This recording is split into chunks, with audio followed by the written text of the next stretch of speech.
Coinbase, Suzano, SLC Agrícola, Gerdau, Dell Technologies, MCCI 11 estão entre as principais indicações para esse mês. As melhores recomendações de investimento você confere agora. Aproveite e se inscreva no canal para ficar por dentro do que pode mexer com o seu dinheiro. Está começando o Onde Investir em Fevereiro. –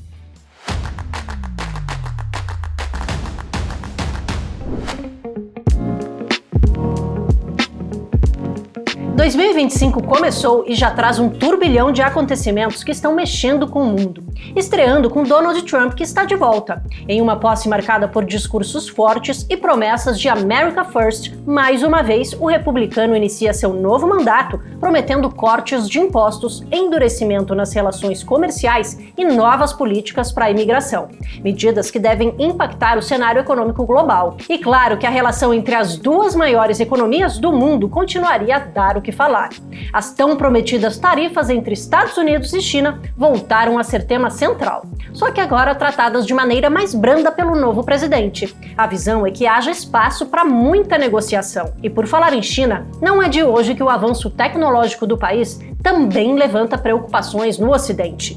O DeepSeek, um sistema de inteligência artificial avançado e concorrente do ChatGPT da OpenAI, está sendo apontado como uma possível ameaça às Big Techs por analistas. Isso depois do Stargate, o projeto de $500 bilhão anunciado por Trump. Enquanto isso, no Brasil, a Selic seguiu sua trajetória de alta, alcançando o maior patamar desde setembro de 2023, a 13,25%. Com a inflação projetada pelo Boletim Focus em 5,5% para 2025, o Banco Central, no comando de Gabriel Galípolo, tem um grande desafio pela frente. Já não bastasse todas as dificuldades envolvendo a política fiscal e monetária, a instabilidade política também entra no radar. O governo brasileiro enfrenta uma nova crise com a queda de popularidade. A atual gestão busca alternativas para combater a inflação de alimentos. Como tudo isso pode impactar seus investimentos e as melhores recomendações para o mês, você confere agora com os especialistas entrevistados.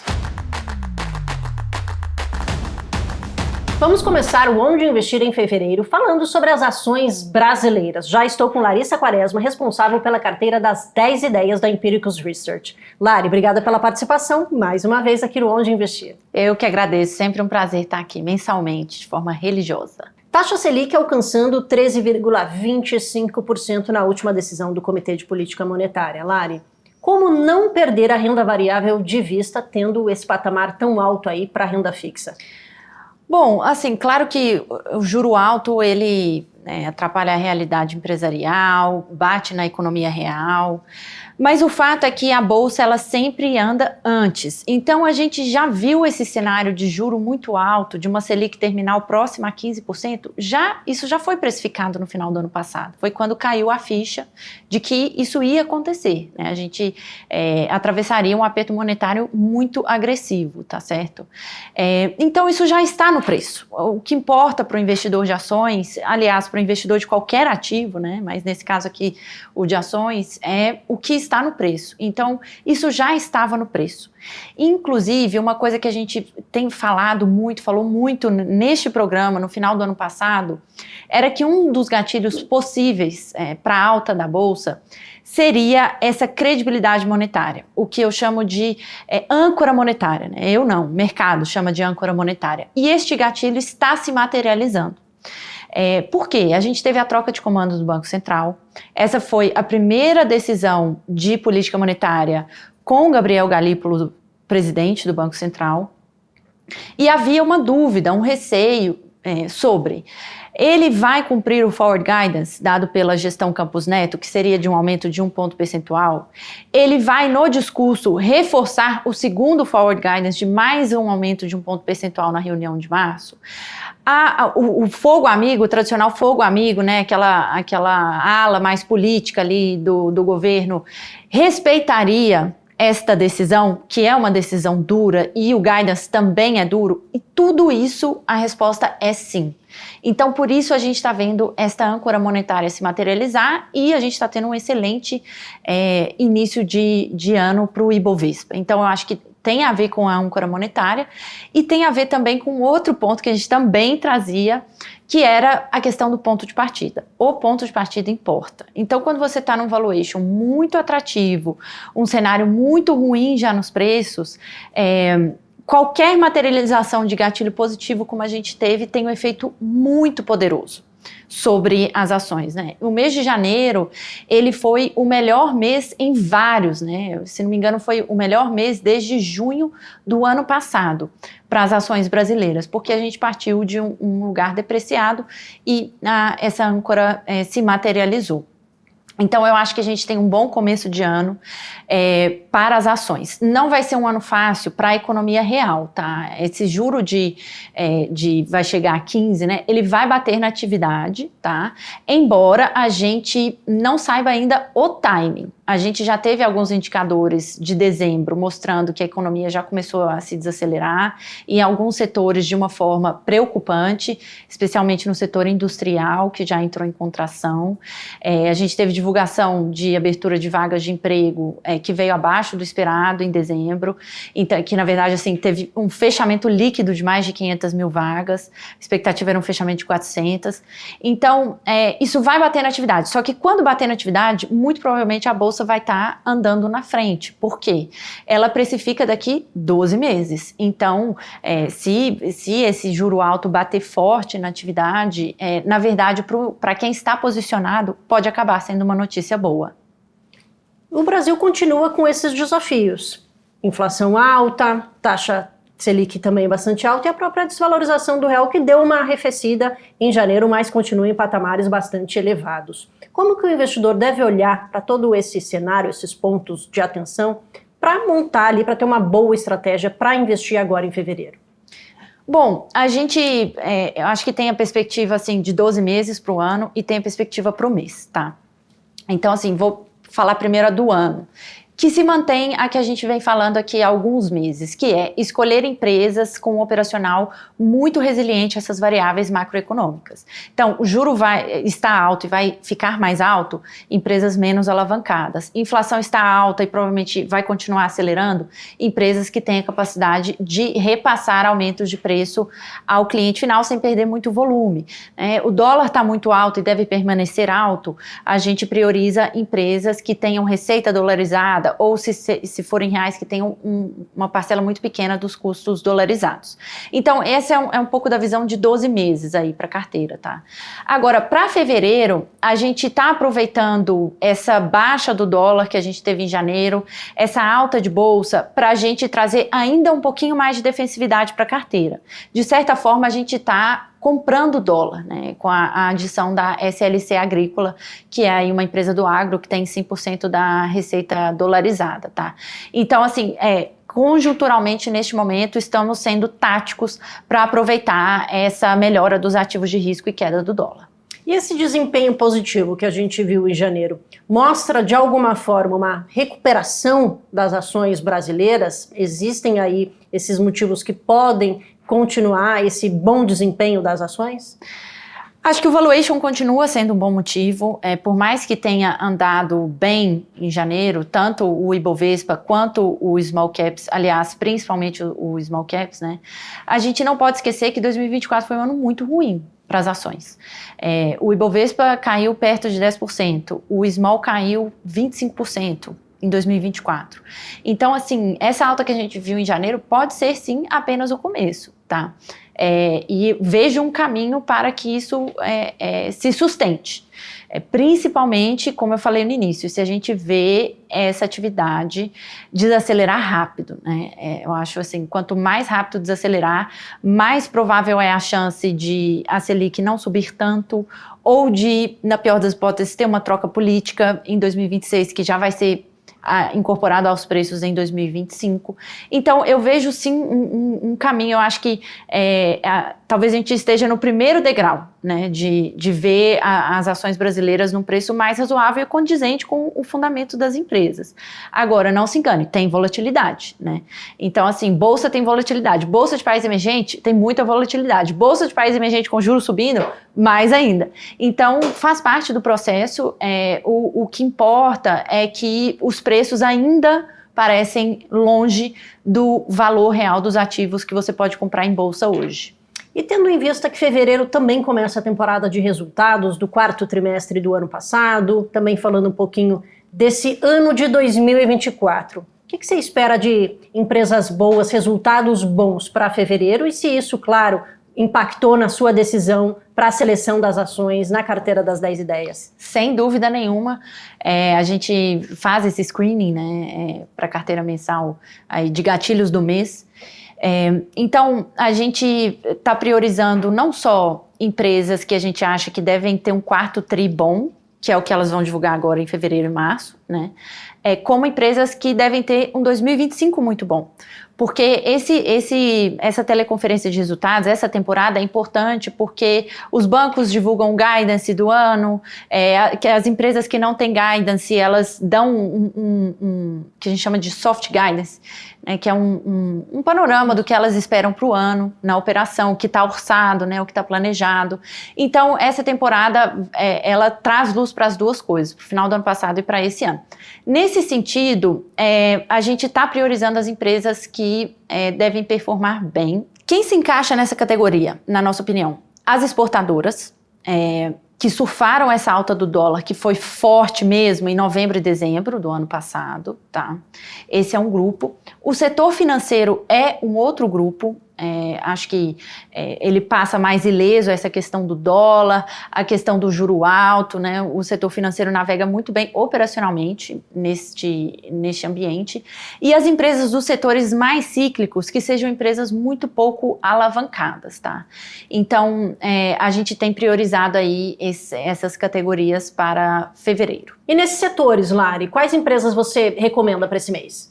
Bom, recomendo primeiro a Porto, que hoje já é muito mais do que uma seguradora, tanto que não chama mais Porto Seguro. Porto Seguro se tornou uma divisão da Porto, que deve trazer um excelente resultado, a gente acredita, nas 4 verticais. Na vertical tradicional de seguro, que é seguro patrimonial, principalmente alto, que é o carro-chefe. Na parte de saúde, que quando o mercado todo está encolhendo o número de vidas seguradas, né, das operadoras de saúde, a Porto está ganhando vidas de uma forma forte, com reajuste de preço. A parte de banking a gente acha que deve bem e a parte de serviços também, né? Então a gente acha que deve ser mais um resultado super forte e que não deve ser uma exceção, o que é importante, né? Eu acho que o importante para as ações subirem de uma forma sustentada é você conseguir enxergar aquele operacional ser consistente e sustentável ao longo do tempo, tá? E enxergar de uma forma, de preferência, quase unânime no mercado. E a segunda seria Suzano, que na nossa opinião vai ser um resultado espetacular, não só pelo macro favorável, como pelo micro favorável. Além de ser muito positivamente exposta ao dólar, vamos lembrar, né? O dólar subiu 20 alguma coisa por cento em 2024. E como eu falei, né? O quarto tri tem um dólar médio muito alto comparado ao quarto tri de 23. Isso para a Suzano é alavancagem operacional na veia, porque toda a receita dela é dolarizada, sendo que os custos dela, a maior parte é em reais. Então, vamos colocar aqui, nada mudou na empresa, ela está vendendo a mesma quantidade, sem fazer nada, ela tem um ganho limpo de 20% na receita dela. Então, assim, esse do ponto de vista macro é o mais favorável, mesmo com os preços da celulose tendo mexido pouco em 12 meses. O micro, a gente tem o projeto Cerrado entrando em operação, que é o projeto é a maior linha de produção de celulose de fibra curta do mundo e por um acaso, quer dizer, não por um acaso, também é a mais eficiente, com o menor custo por tonelada. Então, ela vai se tornar mais rentável das duas formas, né? E, de novo, está entrando em operação o projeto Cerrado. Então, a gente acha que ao longo de 2025, né, não só o dólar vai continuar forte, por mais que ele tenha voltado 2%, 3%, a celulose, ela está no momento, né, de recuperação de preços, que faz parte da nossa tese de Suzano, e o projeto Cerrado vai ganhando volume e, por estrutura, aumentando a rentabilidade da empresa. Então, acho que esses são 2 destaques aí para fevereiro, Suzano e Porto. Você conferiu que Suzano, Porto e SLC Agrícola estão na carteira das 10 ideias para fevereiro. Para conferir o relatório completo, é só clicar no link da descrição desse vídeo. É de graça. E neste segundo bloco, chegou a hora de falarmos sobre a carteira ideal de dividendos para fevereiro. Já estou aqui com o Rui Hungria, responsável pela carteira da Empiricus Research. Rui, obrigada pela participação. Eu que agradeço, Paula. Recentemente, tivemos a decisão do Comitê de Política Monetária em elevar mais uma vez a nossa taxa básica de juros para 13,25%. Como é que essa nova alta vai impactar na distribuição dos dividendos para as empresas? Então, Paula, com o aumento da taxa de juros, a tendência é que a gente veja o lucro das empresas caindo. A questão é que o impacto ele acaba sendo diferente para diferentes empresas. Então, existem empresas que são muito mais sensíveis à alta de juros e que muitas vezes podem até acabar saindo de um lucro para o prejuízo. Existem algumas outras empresas mais consolidadas, mais maduras, né, que acabam não sofrendo tanto por esse efeito de aumento da Selic. Esse investidor que é focado em dividendos, nesse cenário de aumento de juros, ele precisa migrar a carteira para ativos que vão ser menos impactados por esse aumento da Selic, né? E a gente está falando aqui de empresas que são geradoras de caixa, que não são alavancadas, né? Ou seja, tem dívida baixa ou às vezes até caixa líquido, né? Então, focar nessas empresas que também são mais maduras, que não precisam investir tanto em crescimento, na minha visão, essa é a forma que o investidor focado em dividendos deveria encarar esse 2025 que a gente entra com o aumento da taxa Selic, né?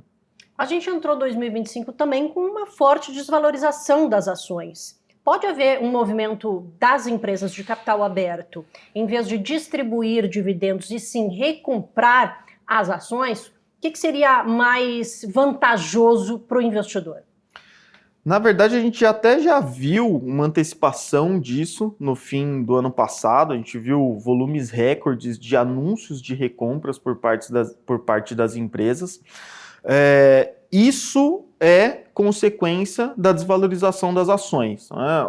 A gestão de uma empresa, né, depois que termina ali o período e tem a geração de caixa, ela precisa decidir o que ela vai fazer com esse caixa.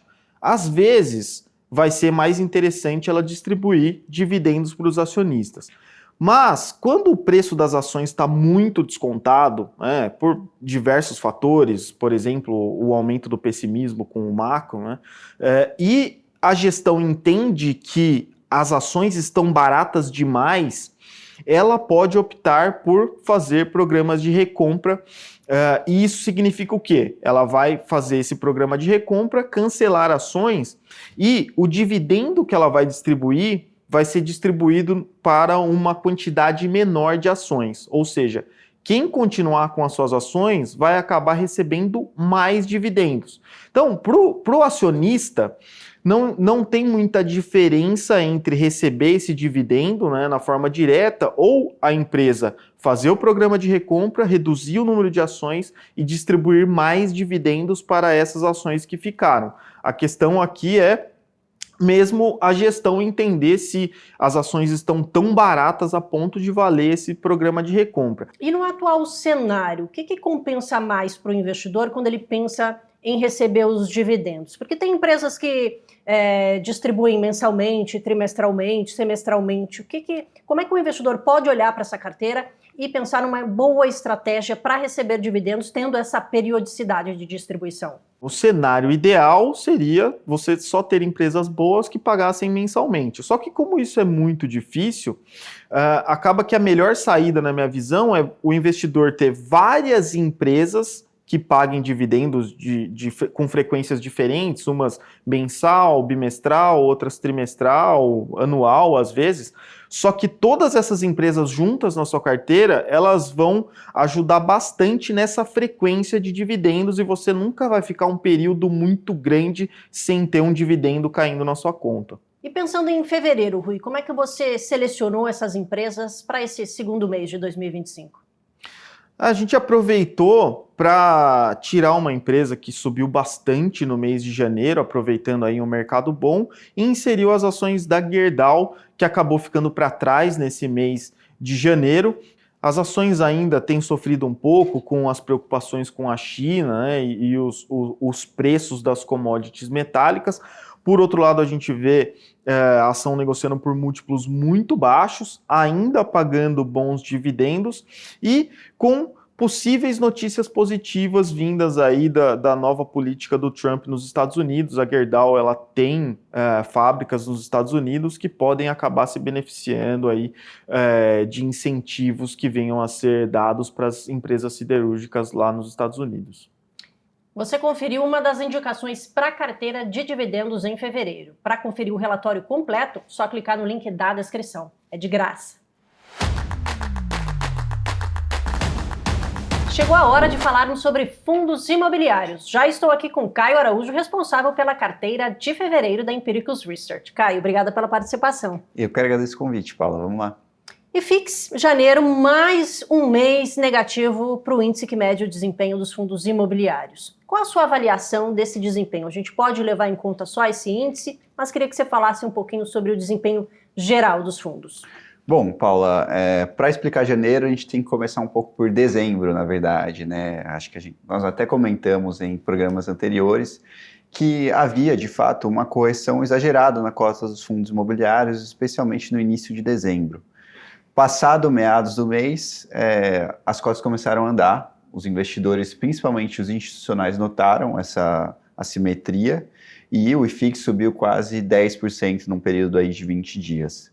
Voltando aí para 2025, com o retorno aí das férias dos investidores, vamos dizer assim, o fluxo de venda, aliado a essa realização de ganhos, retornou. Então, nós tivemos aí já desde o início do mês uma performance negativa do índice, atrelada a outros fatores também que a gente pode adicionar aqui também. Primeiro, o veto à isenção dos fundos imobiliários da reforma tributária, que foi promovido aí pelo presidente Lula em meados de janeiro, e também aí a sequência de elevações da taxa Selic, tal como na última reunião do Copom.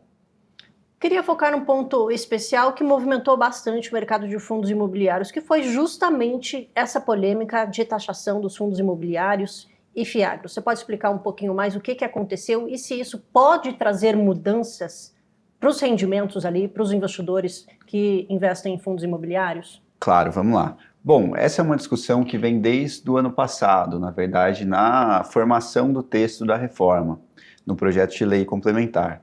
Neste caso, os fundos imobiliários de tijolos mais especificamente, que são detentores de imóveis com a função de locação, seriam considerados como contribuintes ou prestadores de serviços e estariam sujeitos à alíquota de imposto estabelecida no IVA, né, do CBS ou do IBS. Essa alíquota de imposto ainda não está totalmente definida, seria em torno de 26,5%, 28%, com a aplicação de um redutor para o mercado imobiliário, que no caso da locação, hoje é de 70%, foi estabelecido em 70%. Então, o impacto na receita dos fundos imobiliários, né, ou seja, na receita de locação, de aluguel, seria em torno de 8,5%, chegando até 9%, segundo as nossas estimativas. Contudo, isso não é algo linear, né? Apesar de ser atribuído para todos os fundos de tijolos, em um período gradual, ou seja, de 2026 a 2032, você tem esse período de transição, ele deve ser absorvido aí pelas categorias, de acordo com o locatário, de acordo com as negociações internas dentro dos fundos. Então, existe aí uma rodada grande de aprofundamento para trazer em cima dessa alíquota. É importante citar que, de todo modo, os rendimentos dos fundos imobiliários ou dividendos continuam isentos, isso não muda. Agora, a receita dos fundos de tijolos pode ser sim impactada diante dessa regra. Aí, é claro, observar setor por setor, ativo por ativo, como pode ser impactado, como não pode. No final das contas, devido a esse período gradual de transição, a nossa estimativa é que, caso se mantenha esse veto, alguns fundos não serão minimamente impactados, alguns investidores nem vão perceber eventualmente esse aumento de imposto, né, essa inclusão desse imposto. De todo modo, nós temos hoje uma frente ampla dentro do Congresso para a derrubada do veto. Isso deve ocorrer ao longo dos próximos 30, 40 dias, com a união das casas, por maioria absoluta.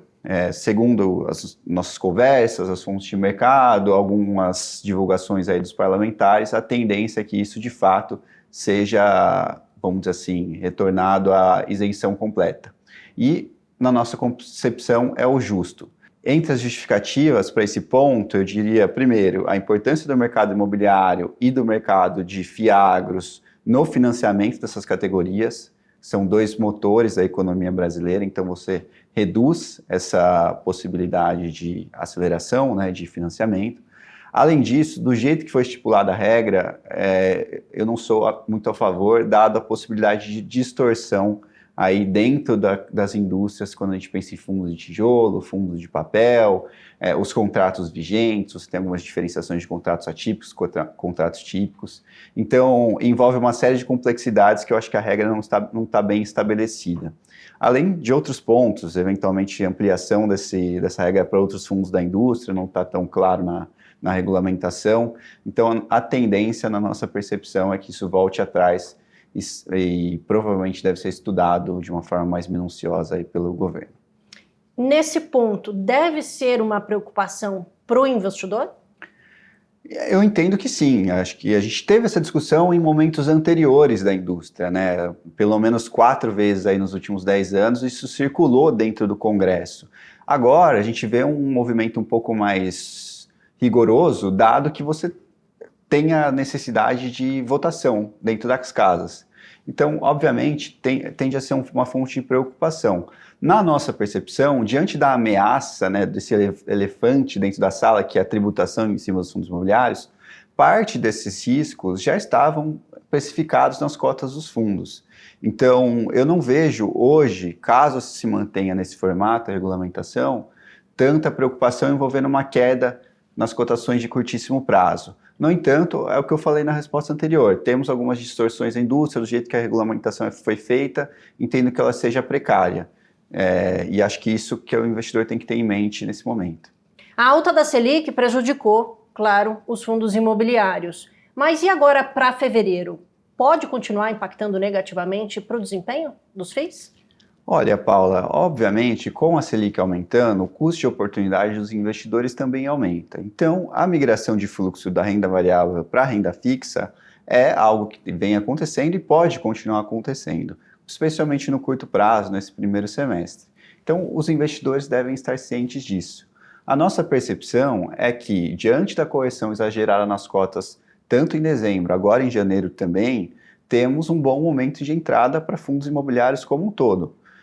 Nesse caso, o investidor deve se atentar, obviamente, à qualidade, à liquidez dos fundos, ao track record das gestoras, mas olhando para um horizonte mais dilatado de tempo, pensando talvez 1 ano, 2 anos, entendo que seja um ponto de entrada bem interessante esse mês de fevereiro. E o que você pode destacar de importante na carteira de fundos imobiliários para fevereiro?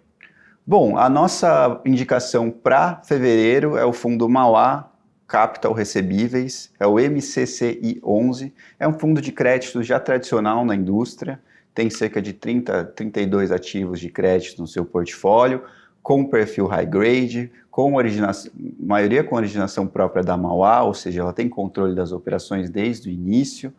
O fundo hoje está com desconto de quase 20% sobre o valor patrimonial, que é um exagero, na nossa percepção, é a máxima histórica. Em nossas contas, o dividend yield projetado para 2025 do fundo, no preço atual, está acima de 14% líquido de imposto de renda.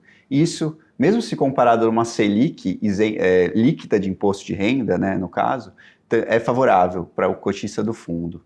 Lembrando que nós temos aqui os pagamentos mensais de rendimentos, e a indexação da carteira, nesse caso, é a inflação. Então, o cotista poderá ser beneficiado, eventualmente, por uma inflação um pouquinho mais alta ao longo de 2025. MCCI 11 entrou para a carteira de fundos imobiliários para fevereiro. Para conferir a carteira completa, só clicar no link da descrição. Totalmente de graça.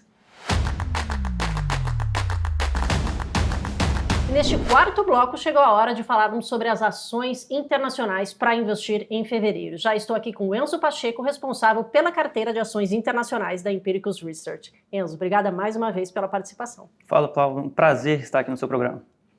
Trump foi o tema do momento de janeiro. Já vem sendo há bastante tempo e a gente já vem comentando. Mas como é que o mercado se alinhou às expectativas que tinha do governo para agora essa tomada de poder mesmo do novo presidente dos Estados Unidos? Finalmente a gente teve a posse do novo governo Trump, dia 20 de janeiro, Paula, assim, o mercado, naturalmente, ele está com uma boa vontade quando a gente fala do assunto do governo Trump, porque quando ele prometeu, vou manter o corte de impostos, vou buscar uma desregulamentação de alguns setores, financeiro, criptomoedas, né? Então isso seria, tudo, né, na visão do mercado, seria positivo para os ativos de risco. Você vai pagar menos impostos, vai sobrar mais lucro para os acionistas. Regulamentação, você reduz os custos, você permite que as empresas atuem em outros setores, então tudo isso seria pró-crescimento.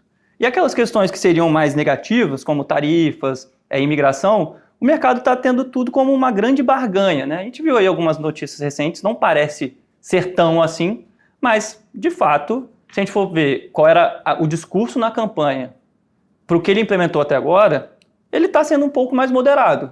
Vou implementar a tarifa de 60% da China. Não, veja bem, eu gosto do Xi Jinping, a gente se dá bem e tal.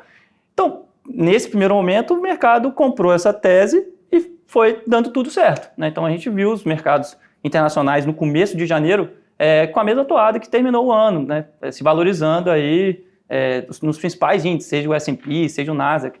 Talvez você viu, né, o começo de um movimento que a gente já vem falando aqui há bastante tempo, que é aquele aumento, né, ampliação dos setores que participam da alta do S&P. Então, como essas empresas mais tradicionais ficaram muito para trás, você vai ter mais crescimento, a tendência é que os resultados dessa empresa melhorem mais do que as empresas de tecnologia, por exemplo, que já vem entregando bons resultados trimestre após trimestre.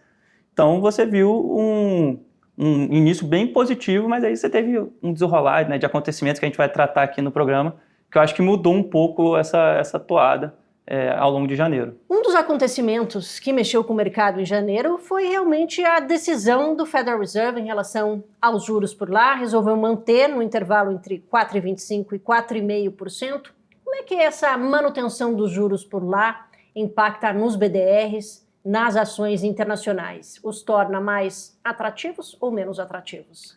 Paulo, a grande questão, né, que a gente sempre traz aqui no programa é o quão o nível de juros pode impactar a economia. Então a gente teve lá no começo do aumento de juros em meados de 2020, essa grande dúvida, será que a economia americana vai aguentar você tirar um juro historicamente, né, estava pelo menos até então baixo, né, na casa do 0%, e levou para os 5%, e aí você teve lá aquelas previsões de que a economia americana entraria em recessão, teríamos uma grande crise, e a gente tem visto que não é isso que está acontecendo, né? A economia americana está rodando super bem, as empresas estão investindo, as empresas estão contratando, você vê dado de mercado de trabalho vindo ali, níveis, aumentou um pouco em relação à mínima, né, que era 3,5%, mas ainda está rodando com uma taxa de desemprego na casa de 4, 4,1%, então nada muito alarmante. A gente teve recentemente o dado do PIB do quarto trimestre, veio levemente abaixo das expectativas, mas ainda um crescimento ali da ordem de 2,3%, no ano foi de 2,8%, a estimativa era 2,9%, então assim, é uma desaceleração? Ok, mas nada muito preocupante. E isso impactou nos ativos de risco, né? Então, de novo, essa dúvida de que o juro está muito alto, vai ter uma competição maior com os ativos de risco, também não se mostrou verdadeira, né? Os investidores acabaram comprando ações, principalmente, né, nesses 2 últimos anos, ações de tecnologia ligadas à temática de inteligência artificial, que era o que estava mostrando crescimento, crescimento de lucro, de receita. Então, assim, eu não acho que seja um problema o Fed manter os juros nesse patamar atual para os ativos de risco. A gente tem que, obviamente, monitorar o desenrolar, né, dessa conversa. O Fed, ele estima, né, no final do ano passado, ele disponibilizou aquele sumário de projeções econômicas. A estimativa do Fed para o ano 2025 são 2 cortes de 0,25. Né? Significa que ele vai dar o 0,25? Não sei, mas é o cenário base dele hoje. E aí, conforme esperado pelo mercado, ele não fez nada nessa última reunião. Então, assim, eu não acho que seja um problema, o Fed vai manter os juros mais altos, isso pode impactar negativamente as ações. As empresas continuam entregando resultado, continuando pagando seus proventos, vai ter a demanda dos investidores por esses ativos. Eu acho que você sempre tem que fazer uma mescla, né? Você não ter só ações ou só renda fixa. Você tendo um pouco de renda fixa, nos momentos de estresse no mercado, você pode talvez utilizar esse recurso para comprar ações em preços mais convidativos. Então, mas, né, de maneira resumida, eu não acho que seja problemático para as ações. Eu acho que a economia rodando bem, as empresas continuando contratando, entregando resultado, as ações provavelmente vão terminar o ano no positivo. mas teve um acontecimento que impactou diretamente, principalmente nas ações de tecnologia em janeiro, o caso DeepSeek, esse concorrente do ChatGPT que levou os investidores ao desespero no dia 27 de janeiro. Como é que esse impactou ali no curtíssimo prazo para as Big Techs? Isso tira um pouco da relevância da tese das Big Techs e de tecnologia? Olha, Paula, de fato, foi algo marcante, né? Você ter um modelo chinês entregando o resultado tão bom quanto um modelo americano por uma fração do custo, ainda que esse custo, o que foi reportado, talvez não tenha sido o custo real, né? O estudo da DeepSeek apontava algo em torno de 6 milhões de dólares. Mas aí tem gente que está duvidando que seria só isso. Mas mesmo assim, imagina que o ChatGPT gastou bilhões para poder construir seu modelo, veio um chinês e construiu o modelo com milhões de dólares. Já é um impacto significativo. Mas vamos lembrar, né? A economia chinesa ela tem esse histórico de conseguir baratear as coisas para tornar talvez mais acessível para o grande público. Então, me parece que era algo até esperado pelo mercado, pela parte de tecnologia, o surgimento de um modelo mais com melhor custo-benefício, né? Com menor custo. Mas, como você falou, né? Num primeiro momento, impactou as ações, principalmente as ações de semicondutores. Eu acho que aqui o grande expoente é a NVIDIA, né? Que tem tido anos maravilhosos no mercado acionário, porque gerou a dúvida, será que a gente vai ter a necessidade de ter tantos chips, já que o chinês conseguiu fazer um modelo mais barato, que consome menos energia? E aí quando a gente fala, né, você teve uma queda de 17% nas ações da NVIDIA, mas teve empresas de geração de energia que estavam calcadas naquela ideia de que inteligência artificial vai demandar mais energia, então a gente vai ter que gerar mais energia. Então, empresas geradoras de energia nuclear caindo 30% no dia, caindo 20%. Então, assim, pegou essa temática como um todo, não só as empresas de tecnologia. Mas eu não acho que isso invalida a tese de A. Eu acho que muita gente já deve ter sido impactada pela ideia do paradoxo de Gervon. Quanto menor o custo de uma tecnologia, maior você aumenta a demanda por aquela tecnologia, né? Então, isso ficou muito claro lá atrás com a energia com carvão. Então, as pessoas começaram a demandar mais carvão para gerar mais energia, né? Então, talvez você tenha, por meio desse modelo mais barato, a capacidade de que mais empresas, mais pessoas utilizem modelos de inteligência artificial para até construir seus modelos de negócio.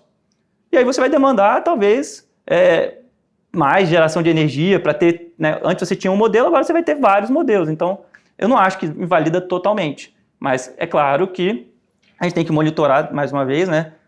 A expectativa do mercado era que a NVIDIA gerasse receitas da ordem de 200 bilhões de dólares em 2027, 2028.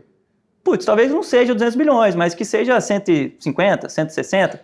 Aí você tem que ver o que o mercado está precificando, quanto o que é a nova expectativa. Por isso que você vê essa queda tão significativa no papel, né? Eu não acho que a gente vai deixar de ver essa temática de inteligência artificial daqui para frente. De novo, a NVIDIA, como ela estava surfando muito sozinha, ela é a principal fabricante de chips, né, de desenvolvedora de chips, talvez isso possa pegar um pouco nesse papel específico no curto prazo.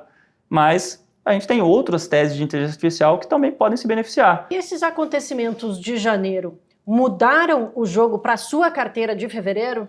Sim, exatamente porque a gente viu algumas teses que eu gosto muito caindo muito sem, assim, não é que sem sentido, né? Esse fato novo realmente é algo importante, a gente não pode fingir que não aconteceu. Mas, ao mesmo tempo que a NVIDIA caiu 17%, a TSM, né, a Taiwan Semiconductor, caiu 15%.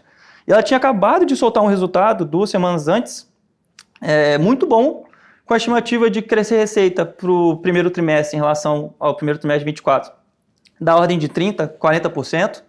O lucro, as suas margens devem se manter com o mesmo patamar de margem desse último trimestre, que já foi uma melhora significativa na comparação anual.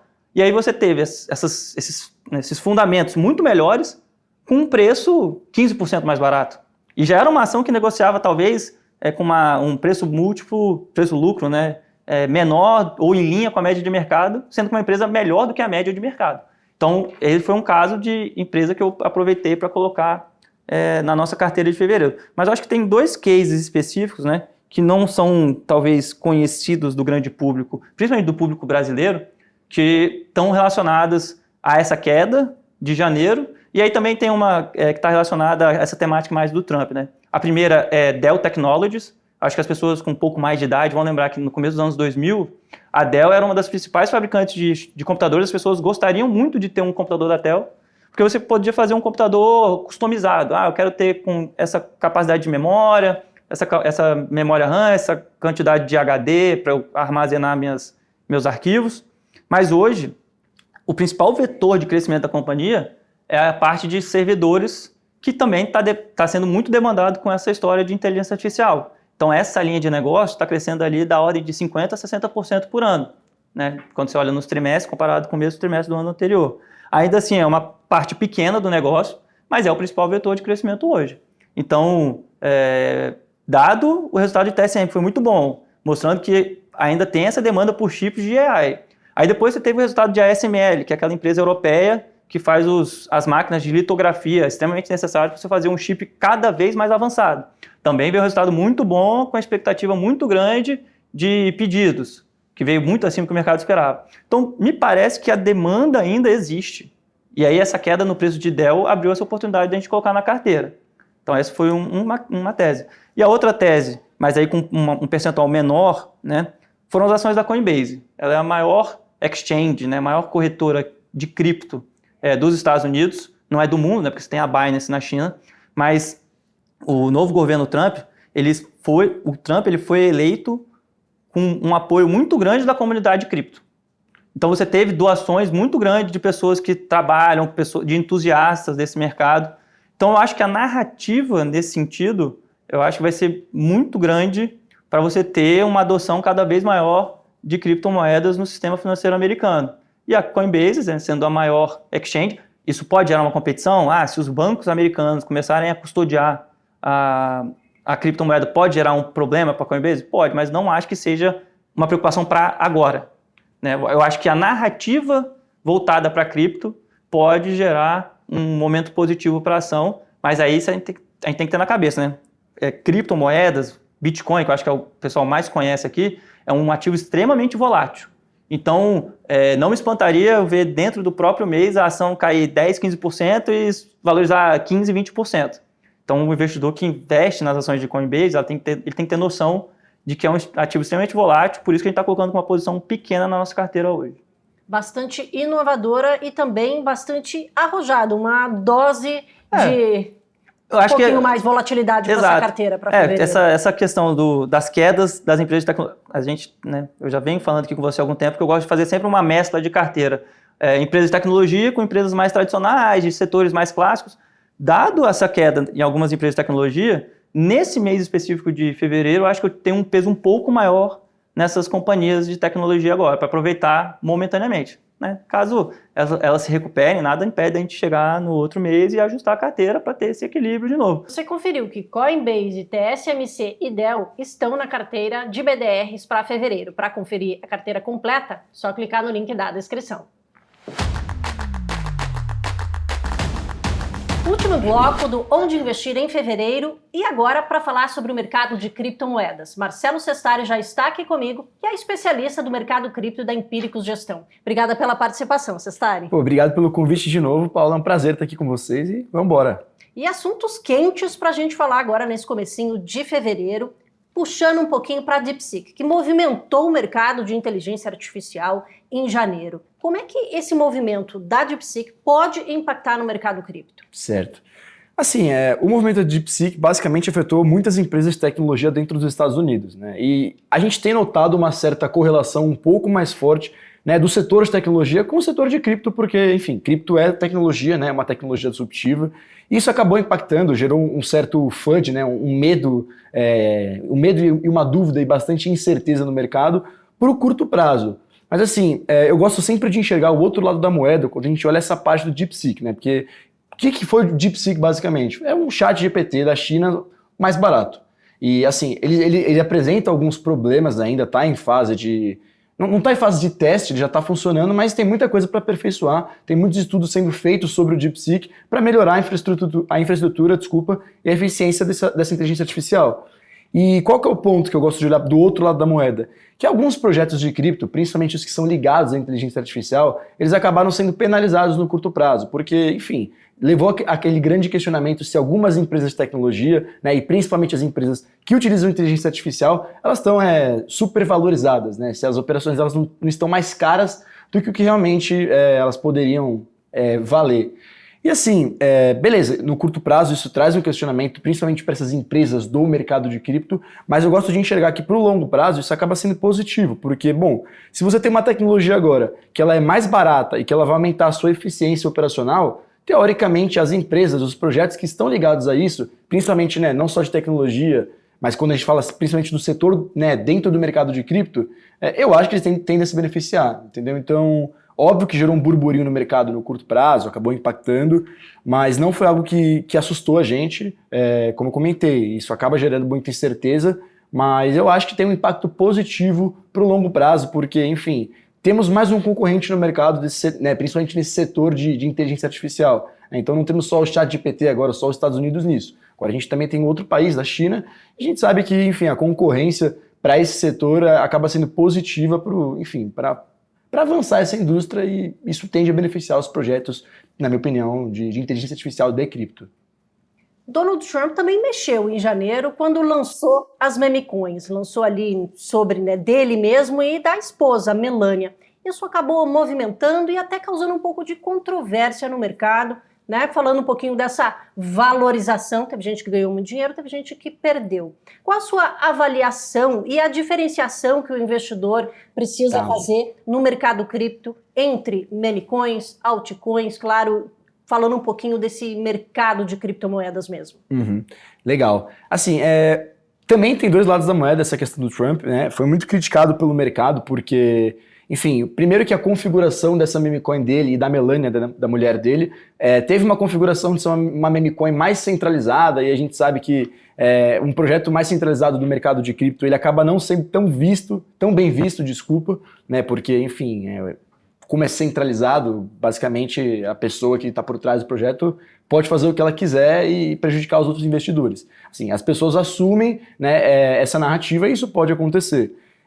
Também muitas pessoas criticaram de que o projeto não tem utilidade nenhuma, então a memecoin do Trump não tem utilidade alguma, mas eu entendo esse tipo de crítica, eu acho que essas críticas são válidas quando você olha principalmente, né, para um negócio novo, para uma tecnologia nova, mas como eu comentei, eu acho que vale a pena a gente olhar para o outro lado da moeda também, que, bom, esse projeto ele trouxe mais de 1 milhão de novos investidores no setor de memecoins dentro do mercado. A gente teve também muita gente conhecendo e entrando de fato no mercado de cripto. Então assim, isso gerou muito barulho no mercado, e tinha muita gente que já tinha ouvido falar do mercado de cripto, mas que nunca tinha, sei lá, tentado comprar ou se expor e de fato investir dentro dessa indústria. E a partir do momento que essa memecoin foi criada, bom, essas pessoas que já conheciam, mas não se expunham, elas começaram a se expor. E também pessoas que não conheciam começaram a conhecer o mercado de cripto. Então assim, como eu comentei, eu acho que vale muito a pena a gente sempre ter cautela quando a gente vai falar sobre memecoins, principalmente, mas também, óbvio, quando a gente vai investir no mercado de cripto, é muito importante vocês procurarem se informar,